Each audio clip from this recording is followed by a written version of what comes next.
Eu creio que Deus ele quer mudar a nossa vida nessa manhã. Eu creio.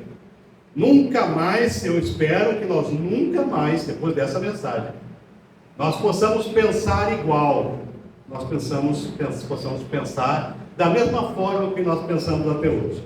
Nós vemos aqui para um culto, nós vemos para uma celebração, e Deus vai falando no nosso coração, e algumas coisas Ele fala, e nós esquecemos, outras coisas Ele fala, a gente não esquece, mas não pratica, mas hoje eu quero que a gente ouça isso, e coloque na nossa vida. O texto diz assim, versículo 9: Partindo Jesus dali, viu um homem sentado na coletoria, e seu nome era Mateus, e Jesus disse: segue-me. E ele se levantou e o seguiu. Só isso. No original diz que ele imediatamente se levantou e o seguiu. Ele não fez pergunta alguma aqui nesse texto. Ele simplesmente levantou e seguiu Jesus. Meus irmãos, o mundo está perdido. E missões é o tema mais empolgante das Escrituras. Tudo que Deus faz, Ele faz através de missões. Jesus foi o primeiro dos grandes missionários, e depois vieram tantos outros. Um pastor chamado Oswald Smith, ele estava pregando no Congresso Mundial de Evangelismo em Berlim, no ano de 1962. Ele falou uma frase que está em um dos seus livros, que é perfeita e ela é desafiadora. Ele disse assim: se o propósito de Deus é alcançar o mundo inteiro em missões, e o desejo de Deus é que todo mundo se salve, que ninguém se perca, e o grande propósito do Senhor é que toda a terra venha conhecê-lo, e você ou eu, nós não nos interessamos por evangelismo e missões, é muito provável que nós não tenhamos nascido de novo. Se evangelismo e missões não faz parte da nossa vida, é muito provável que nós não tenhamos nascido de novo. O mundo está perdido. 92% do mundo inteiro está nas mãos do diabo. 92% do mundo inteiro está morrendo e indo ao inferno. Se você estiver na Índia, você vai encontrar 330 milhões de deuses lá. Se você vai a Papua, Nova Guiné, às 4 horas da tarde, você vai ver o sol vermelho, amarelo, cinza. Às 4 horas da tarde, toda a nação de Nova Guiné está adorando ao diabo, está adorando ao Buda, ao Hare Krishna, ao Maomé. E Deus ele veio e fala: eu estou procurando alguém para chorar comigo, nem que seja um pouquinho só. Eu estou buscando alguém para sentir o que eu sinto. Eu acho que tem que desligar aqui a bateria que está fazendo ruído. Deus está dizendo: olha, eu estou buscando alguém que se importe. Eu estou buscando alguém para velar comigo, nem que seja 1 hora só. Alguém que se importe com esse povo. 70 milhões de africanos não conhecem Jesus. 70 milhões de africanos não conhecem Jesus. Jamais ouviram uma vez só o nome de Jesus. O mundo está perdido. Em primeiro lugar, aqui nesse texto, a Bíblia diz que Jesus viu um homem. A tradição, meus irmãos, dizia que existiam 220 cobradores de impostos na estrada que vai para Cafarnaum. 110 à direita, 110 à esquerda. E dos 220, Deus viu aquele homem. Deus viu aquele homem. Do Brasil inteiro, Deus viu você. Deus viu você. E Ele olhou para você. E Ele escolheu você. Talvez você não tenha percebido isso ainda. Não importa de onde você vem, não importa o seu nível educacional, não importa se você tem primário, ensino médio, se você tem faculdade, para Deus não importa. O que importa é o que Deus pode fazer através da sua vida que está aqui nessa manhã. Eu estou pregando para você, eu estou pregando para mim. Importa o que Deus pode fazer na sua e na minha vida, e Deus pode fazer uma bomba através de uma vida que está consagrada a Ele. Deus escolheu aquele homem. Há muitos anos atrás, nós morávamos numa cidade chamada Igrejinha. E lá do lado tinha o maior templo budista da América Latina. Que, na verdade, não era um templo, era um complexo de casas, em forma de meia-lua, e o templo no meio, as pessoas moravam lá. Tinha alguns artistas famosos, tipo Cláudia Raia, que tinha uma casa lá. E começou a acontecer uma coisa na cidade de Três Coroas, que é do ladinho, que jovens de 20 anos, 22 anos, largavam escola, largavam família, largavam tudo e iam ser monges naquele tempo. Eles chegavam lá, eles raspavam a cabeça, eles colocavam aquelas túnicas do budismo e ficavam ali. E as famílias apavoradas, porque tinham perdido seus filhos. E um dia nós chegamos lá com uma caravana que tinha vindo do Rio de Janeiro. E levamos os irmãos para conhecer esse complexo. E eles entraram, e para entrar no templo budista tinha que tirar o sapato, porque não podia entrar de sapato na frente. Eu não vou tirar sapato do Buda, eu fiquei lá fora. E quando eu estava lá fora, tinha um rapaz novinho, assim, uns 20 anos, bem novinho, com a cabeça raspada, vestido de Buda, vestido com as indumentárias do budismo. E aquilo começou a me incomodar. E eu olhei para o rapaz e falei assim: rapaz, olha, eu acho que você tem muito mais fé do que eu. Ele olhou para mim: como? Eu acho que você tem muito mais fé do que eu, porque eu sou pastor. Eu sou pastor há muitos anos, mas eu acho que você tem mais fé. Mas por que você está dizendo isso? Eu falei: olha, para você largar a tua família, raspar a tua cabeça e ficar aqui acreditando realmente que tudo isso aí é verdade, você tem que ter mais fé. E aquele rapaz olhou para mim, baixou a cabeça, eu vi que ele ficou sem graça, encheu os olhos de lágrimas e foi embora. Porque Jesus muda a vida das pessoas. Irmãos, basta você dizer uma palavra e uma vida muda. Basta você dizer, porque Jesus tem poder, porque há poder no nome de Jesus. E eu quero que você entenda uma coisa: no ato da concepção, isso não é para alegrar, para dizer que nós somos os bambambãs da vida, mas nos 9 centímetros que levam até o útero, são 680 milhões de espermatozoides que chegam lá. 680 milhões equivalem a 8 quilômetros de crianças, uma do lado da outra, empilhadas 11 vezes. E desses 680 milhões de crianças, Deus escolheu você que está aqui agora. Deus escolheu você, e já está mais que provado que não é essa história de espermatozoide mais rápido, não é isso não. O útero escolhe. E Deus escolheu você. E quando Deus viu essa criançada toda, Ele falou: vai, que eu tenho um projeto contigo. Eu tenho um plano contigo. Então você está aqui hoje, não é para cumprir uma rotina. Você está aqui hoje porque Deus quer te usar para que o mundo conheça Jesus. É isso que Deus quer de você. Você é meu. Deus está dizendo isso. Em segundo lugar, ele estava sentado no banco dos tributos públicos. Ele tinha uma posição. Ele tinha um lugar onde ele cobrava os impostos, onde ele tinha uma posição de honra, uma posição importante. Ele era um homem importante.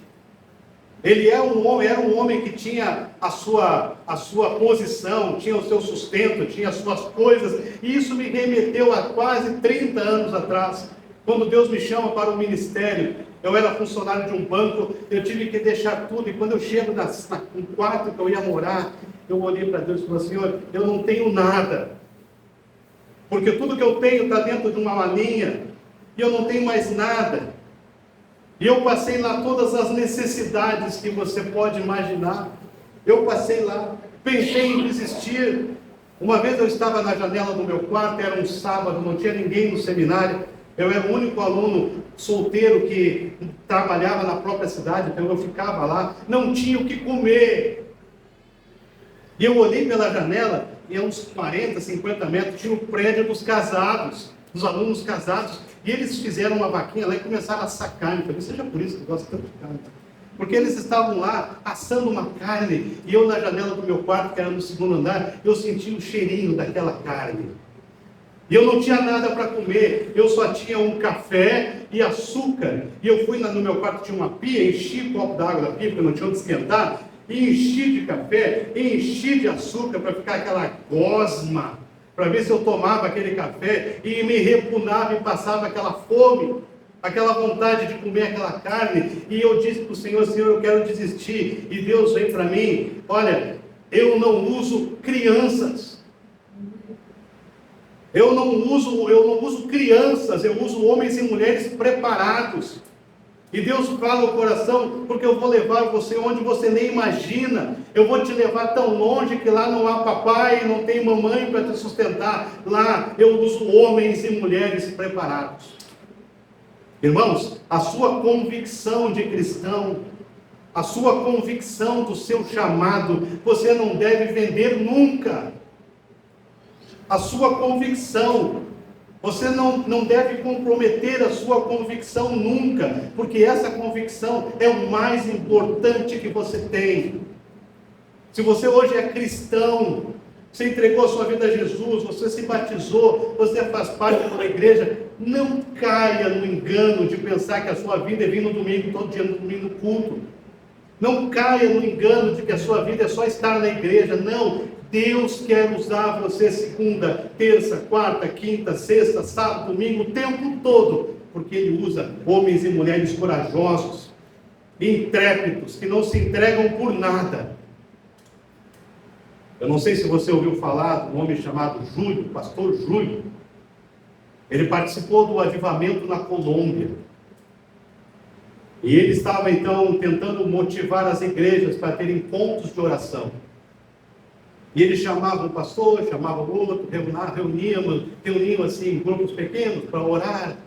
E um dia, ele estava orando em casa e Deus fala com ele e fala assim, ó, porque existiam muitos traficantes, Pablo Escobar, aquele povo todo. E Deus fala a ele assim, ó, fique tranquilo, eles vão te fazer um grande mal, mas através deste mal, eu vou promover o avivamento na Colômbia. E aquele pastor então tinha agendado uma reunião na sede da convenção. E o homem estava levando ele, e a sede da convenção era à esquerda, e o carro estava indo à direita, e o homem falou assim: pastor, eu vou fazer a volta, e eu te deixo lá na frente. E o pastor Júlio falou: não precisa, deixa aqui, eu vou andando. Não, pastor, eu vou andando. O cara parou e ele desceu. Quando ele atravessou a rua, os sicários, sabe o que são sicários? Os matadores do crime organizado, passaram de moto e metralharam o pastor Júlio. E ele morreu. E a morte do pastor Júlio tem até uma notícia no Fantástico, naquela época, mostrando ele morto e os irmãos enrolados dele, chorando e orando ao Senhor. A morte do pastor Júlio, quando ele morreu, os irmãos daquela cidade começaram a promover encontros de oração. E já não era mais um grupinho pequeno, era uma igreja se reunindo, ao ponto que eles alugaram o estádio da cidade para reunir as igrejas para orar. E Deus promoveu o avivamento tão forte naquele lugar, que eles começaram a capturar os traficantes. Morreu Pablo Escobar, prenderam outros tantos, porque um homem resolveu pagar o preço. Porque um homem não quis ficar sendo covarde, porque Deus não pode usar covarde, Deus não pode usar cristãos normais. Deus não usa cristãos normais, Deus usa ameaças, porque os covardes, eles ficam em casa vendo televisão e comendo pipoca. Essas igrejas da Colômbia começaram a se reunir, até que chegou um ponto que igrejas estavam congregando mais de 20 mil pessoas.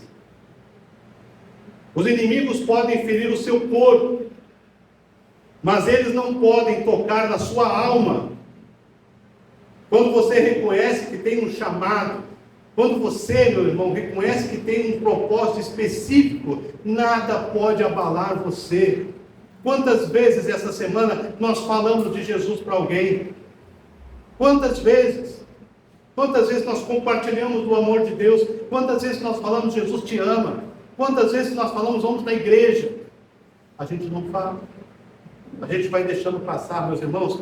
Deus não falha. Quando você dá o seu coração para o Senhor, 100%, Deus não falha. Ah, mas será que Deus vai suprir? É claro que Ele vai suprir. Porque quando você entrega o seu coração para o Senhor, Ele não falha. Ele te chama, Ele te sustenta, Ele te respalda, Ele te guia, porque Deus não falha. Talvez você não pode entender o que é a China comunista ter uma Bíblia para cada 69 igrejas. Eles têm lá na igreja central da China, eles têm um livro grande, onde as pessoas chegam ali e colocam o seu nome e o dia que querem ler um salmo da Bíblia. E é uma lista que é de meses, você espera meses, até anos para poder ler o teu salmo, e é naquele dia que chega o dia de você ler o teu salmo, você está na fila esperando, e a pessoa que está na tua frente lê o salmo dela, aí você vê o olho dela escorregar para o segundo e você fala, não, você tem que ler um salmo só, porque hoje é o meu dia. Você não sabe disso, porque nós temos Bíblias aí a todo custo. Talvez você não possa entender o que é Bangkok, um campo de refugiados para 4.000 crianças, num campo de refugiados da visão mundial, no meio do barro, sem teto, sem chão, passando fome, dormindo agarradas em pedaços de pão. Talvez você não possa entender, claro que você não pode entender, porque você não viu. O nosso coração não se compadece daquilo que a gente não vê. Irmãos, o mundo está perdido. O mundo está perdido, as pessoas estão morrendo e indo ao inferno. E a Bíblia diz que Deus vai cobrar o sangue dessas pessoas de nós. Nós não queremos plantar uma igreja em Biguaçu que não seja uma igreja vibrante, uma igreja multiplicadora, uma igreja que vai além das portas, igreja viva, aquela que vai. Aquela que quando nós chegamos aqui de manhã, nós vemos uma procissão aqui na frente, cada um trazendo alguém. Porque é isso que Deus quer para a sua igreja. Terceiro lugar. Esse homem se chamava Mateus. Coloca o seu nome aqui. Esse homem se chamava Mauro. Esse homem se chamava Gugas. Esse homem se chamava Érica, esse homem se chamava Cris. Coloca o seu nome aqui. Deus está chamando você não para ser o comodismo da igreja, mas Deus está chamando você para ganhar almas para Ele. Ganhar almas para Ele. Quantas pessoas chegam aqui no nosso brechó, não é, Carela? Pedindo, quase que dizendo, me evangeliza. Eu estou precisando. Meus irmãos, você é muito importante. Vocês são muito importantes na obra do Senhor. O homem chamado David Benner, o grande missionário que foi enviado aos índios de pele vermelha do rio Delaware, no oeste dos Estados Unidos, ele falou assim: Deus, eu me alegro na minha necessidade de comer e de vestir, contanto que o Senhor me dê almas, viverei. Ele está falando, contanto que o Senhor me dê vidas para eu falar do Senhor, vidas para se transformar através do meu testemunho, eu vou viver. John Knox, o reformador da Escócia, ele dizia: Deus, dá-me as almas da Escócia, ou eu vou morrer. Zinzendorf, o grande missionário alemão, ele dizia: Deus, a ti eu entrego a minha esposa, a ti eu entrego os meus filhos, me dá almas, porque sem almas eu não posso viver. Irmão, qual é a meta da sua vida? O que é mais importante na sua vida? Na sua vida de cristão, de crente em Jesus, o que é mais importante para você? O que é mais importante para mim? Deixa eu te dizer uma coisa, a paixão pelas almas é a coisa mais importante que nós podemos ter na nossa vida. Porque senão, quando nós nos convertemos, Deus diria assim para nós: olha, Mauro, você já se converteu, você já me aceitou no teu coração, então acho que deu, né? Vamos para o céu, vamos, eu ia para o céu. Mas não, Deus me deixa aqui, e Ele fala assim, ó, então agora tu vai, e tu vai fazer testemunha de todas as nações, discípulos de todas as nações, e vai batizar essas pessoas em nome do Pai, do Filho e do Espírito Santo, vai ensinar para elas as coisas que eu te ensinei, e eu vou estar contigo todos os dias, até a consumação dos séculos. Isso Ele disse para mim, mas isso Ele disse para você também. Irmãos, se nós ficamos um dia sem falar de Jesus, nós estamos negligenciando esse grande mandamento do Senhor. Você é muito importante. O seu chamado é mais importante que uma universidade, ele é mais importante do que um título, ele é mais importante do que uma posição, ele é mais importante do que qualquer coisa. Você respira, você vive, e durante o dia você pensa em Jesus, durante a noite você sonha com Ele, enfim, Ele é o mais importante da sua vida. O seu ministério, o seu chamado, precisa consumir você. Essas estatísticas, às vezes, elas não me deixam dormir.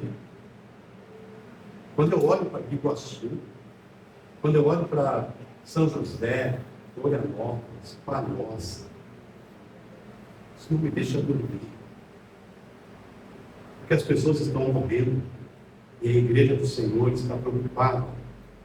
Se o irmão olhou com a cara feia, a igreja do Senhor está preocupada se está calor dentro do templo. O pastor foi fazer um culto numa cidade e ele disse assim, chegou na casa do pastor e o pastor, não, nós vamos lá para a igreja agora. E o pastor pensou assim, não, deve ter carro, né? Não, pastor, nós vamos a pé, porque os jegue, eles estão lá no campo, não dá para a gente de jegue. Não tinha carro, tinha jegue. Lá na África. E eles então foram a pé até a igreja e de repente o pastor percebe que ele chegou no lugar onde o pastor da igreja disse, não, aqui é a igreja, ele olhou, tinha uma árvore. Era uma árvore grande.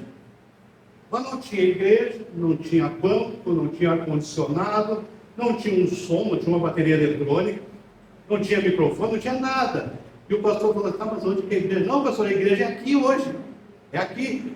Nossa igreja é aqui, nós nos reunimos embaixo dessa árvore. E o pastor pensou assim, poxa vida, embaixo de uma árvore. E aí ele falou assim, ó, eu nunca vi um povo tão feliz adorando a Deus embaixo de uma árvore.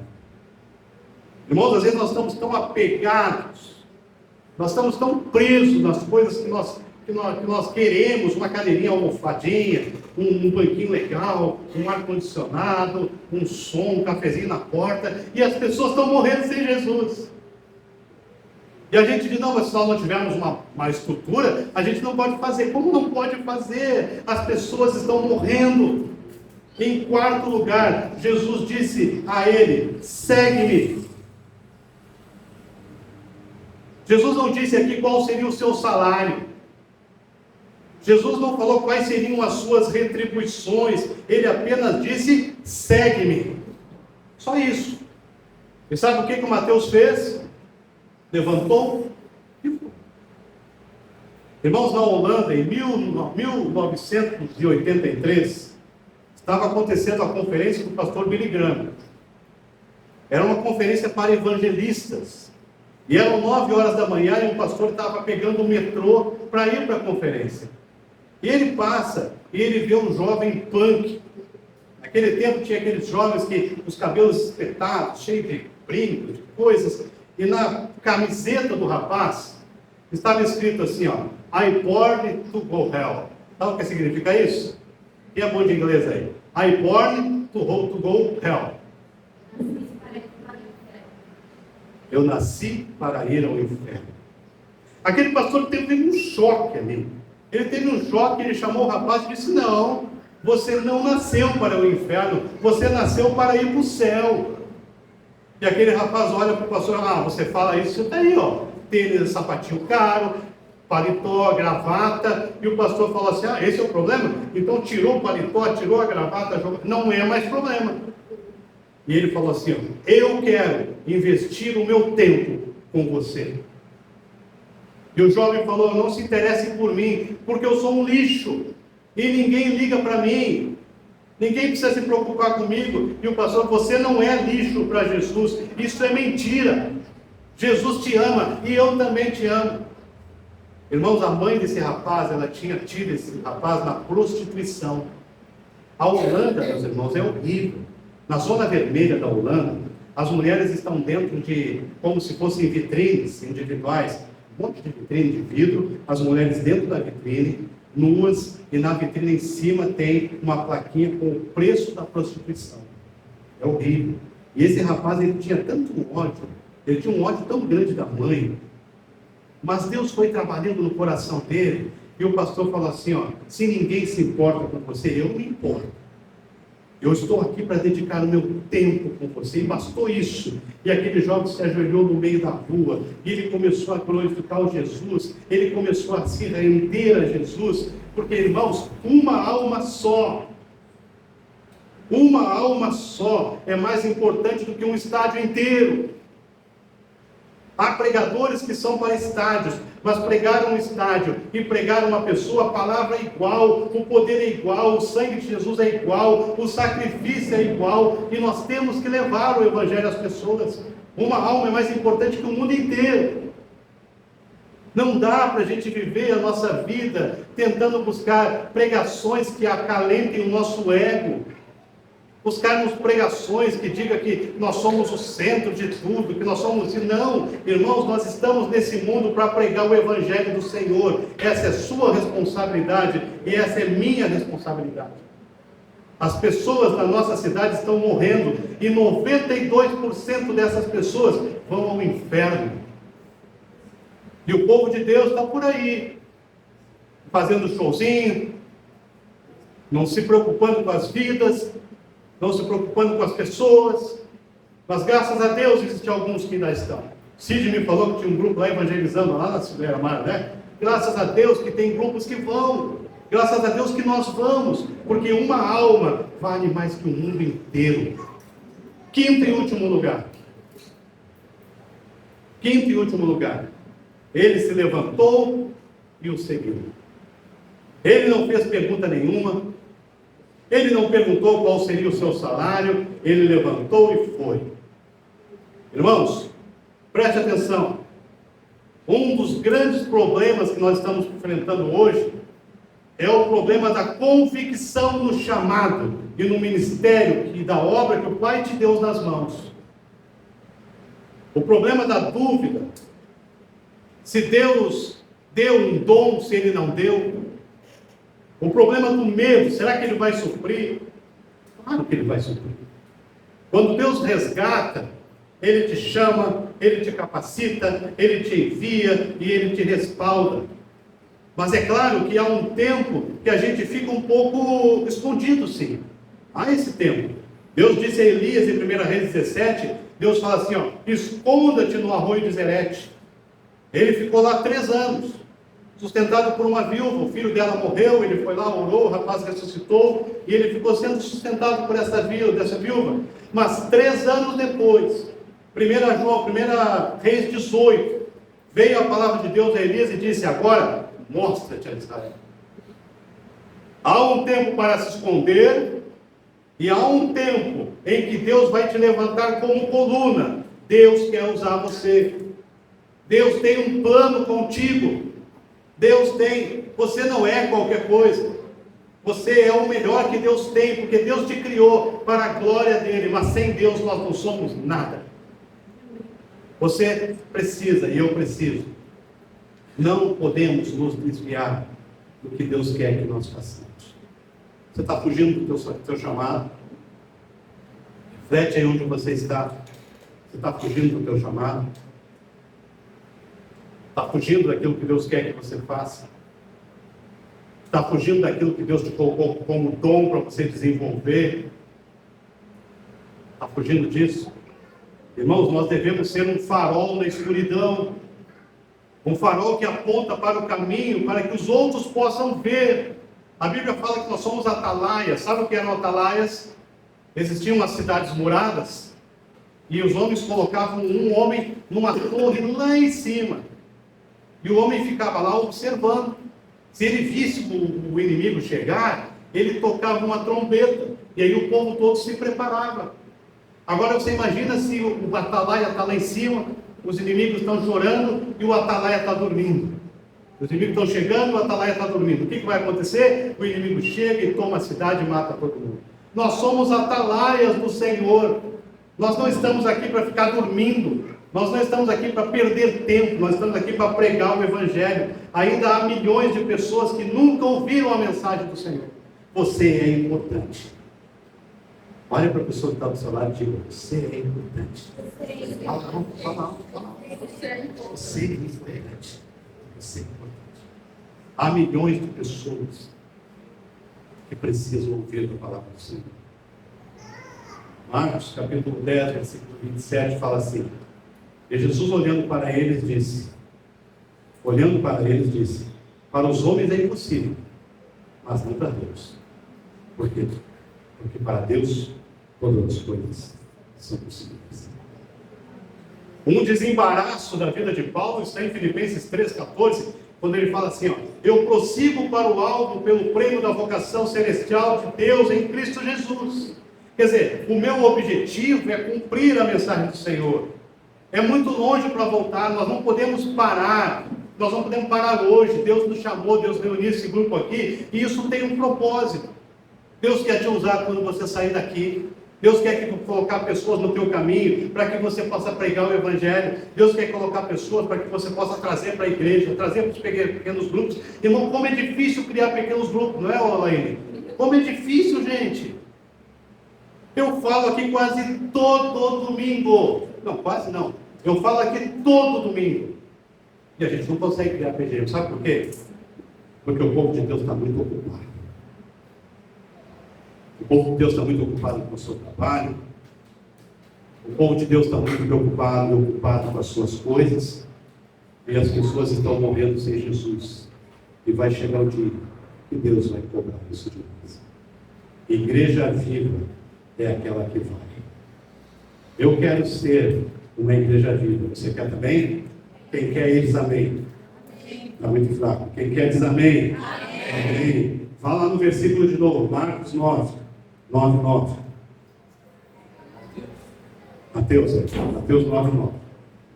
Vamos fazer assim. Presta bem atenção aí. Partindo Jesus dali, viu um homem sentado na coleteria. Seu nome era Mateus. Vamos ler o texto. Só que quando chegar aqui em Mateus, você vai dizer o teu nome, o mais alto que você puder. Vai ficar tudo misturado aqui. Então, se você aceitou o desafio, faça isso. Quando chegar em Mateus, você não diz Mateus, a não ser que o teu nome seja Mateus. Teu nome, vamos lá? Partiu Jesus dali. Vamos lá juntos? Partiu Jesus, sentado na coleteria, viu um homem. Vamos de novo, tudo errado. Vamos de novo. Vamos lá. Partiu Jesus dali e viu um homem sentado na coletoria. E o seu nome era? E disse Jesus para esse nome que você citou aí, ó, vem e segue. Deus não está dizendo isso hoje para o Mateus. Deus está dizendo isso aqui para você e para mim. Vem e segue-me. E aí ele levantou e seguiu. É isso que Jesus quer de nós. Jesus quer uma igreja diferente. Jesus quer uma igreja que evangeliza. Jesus quer homens e mulheres corajosos, intrépidos, que não se rendem por nada. Deus não pode usar cristãos comuns. Se você olhar para a Bíblia, desde o Gênesis adiante, você vai ver que todos os homens que Deus usou eram homens e mulheres improváveis. Existe até um livro agora com esse nome, Improváveis. Se você quiser comprar, compra que é bom. Improváveis. Deus usa improváveis. Deus não usa comuns, Deus usa ameaças. E Deus chamou você para que na sua volta, seja quem estiver lá, não vai morrer sem Jesus, porque você está lá para dizer que Jesus Cristo salva. Eu tenho certeza que depois de tudo isso aqui que a gente ouviu, na primeira vez que o nosso departamento de evangelismo ali marcar algum projeto de evangelismo, nós vamos todos. Por que nós vamos? Porque essa é a nossa missão. Jesus nos chamou para ganhar Iguaçu.